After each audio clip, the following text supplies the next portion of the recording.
as its bottom scrapes along the dusty floorboards, whimpering as its old hinges bend into a new shape.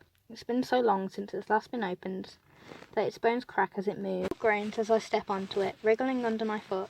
The dust is that thick it looks like a carpet, a very powdery grey carpet, made of skin cells and hair cells and dead bugs. I wouldn't buy that carpet if it's the last carpet in the world. I carefully place my other foot onto the next floorboard as it squeaks slightly my foot, but that might just be my fear making me see things. The shadows shift in front of my face, dancing together around the column of moonlight. It looks very pretty, like an eccentric wedding cake lined with stars. I want a wedding cake with stars on it when I get married. If I get married. Another step, another noise, and another and another. All the while my eyes are fixed onto the moonlight, my hands held out in front of my body by instinct. I'm clumsy, always have been. Everybody used to say I tripped over my own shadow. They probably still would, if they could talk. I'm stood at the window now, and the moonlight frames me. I turn to look at my shadow, but it's wrong. It's all wrong. My shadow is fat and her hair is a mess. And she looks short too. I'm tall and skinny and I did my hair before coming. There's no way I could look like her. He growls out his words in a strange way, yet they're still understandable. Hi, the dust moves around the floor, creating little tornadoes. They are cute, with little kawaii faces and arms waving. He laughs again, but not in an evil way. He's happy. Hey, if he finds cutesy little tornadoes entertaining, he'll love Helder. Name? I try to keep my voice steady, although for some reason I kind of want to laugh too. Ryan. His voice is quieter than before. A little bit of his energy drained from trying to impress me. They all do something. Welcome, Ryan. He smiles a little and disappears inside. I'm 348, he whistles as he goes through the door, and I giggle. He seems sweet. They'll like him lots. I can sense other presence, and I stand on my tippy toes to try and see them, looking for any movement. See any glowing eyes, but they might not be in that form. Hello, my voice shakes a little and I try again, shouting onto the countryside. Hello? The floorboard behind me cracks, and I turn fast, almost falling out the window in surprise. There he is, glowing eyes and all. How did he get in? I'm Cody. He speaks normally, like any middle-aged man would, but he smiles and looks like a demon. Maybe he was a half-breed? Okay, we weren't expecting you, Cody. He's walking inside before I finished, the blooper on the door flashing in with his number, 349. I locked the door, bolting it with 3 silver bolts and reinforcing the hinges with boarding. Can get in, and no demon can get in. The stairs cackle under me like witches, and I smile as I descend to the bottom floor. All of them stand around in the hall, chattering away.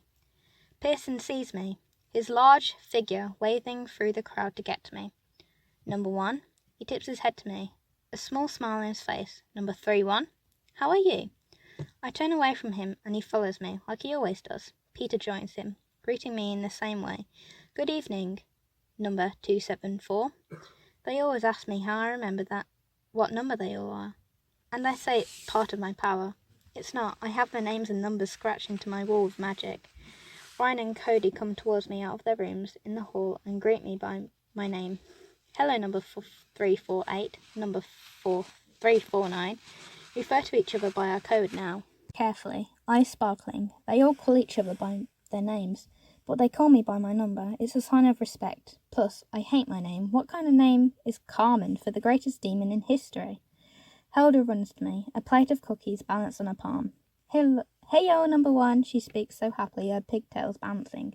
Hello, number 74. She's happy that I've replied. I can feel it radiating off of her. I wonder what it's like to always be so happy. I guess I'll never know. She offers the others a cookie before offering me this biggest. I accept politely and nibble on it as we walk. Her cookies are good, even though we don't need to eat them. They're sweeter than human cookies, almost like cotton candy.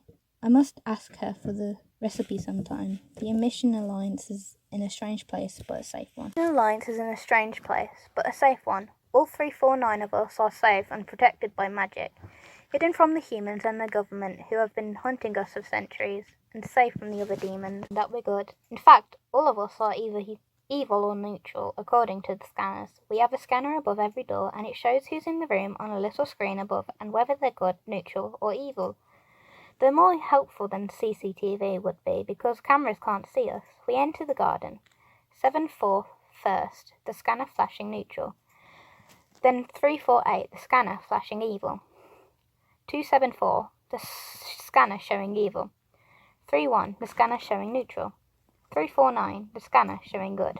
One of the scanners shows nothing. My eyes glance over to Cody, my brain trying to piece together what I just saw. Good? He's good? If he's good, why is he hiding? Why are you staring, Ron? His voice sounds so human it startles me. Just like it did upstairs. It takes a second for me to realise he asked me a question. And even longer for me to answer. You're good. Why are you here? He doesn't answer me, but he smiles. He heard me. I know he did. Everybody else heard me and turned to stare. So why didn't he answer?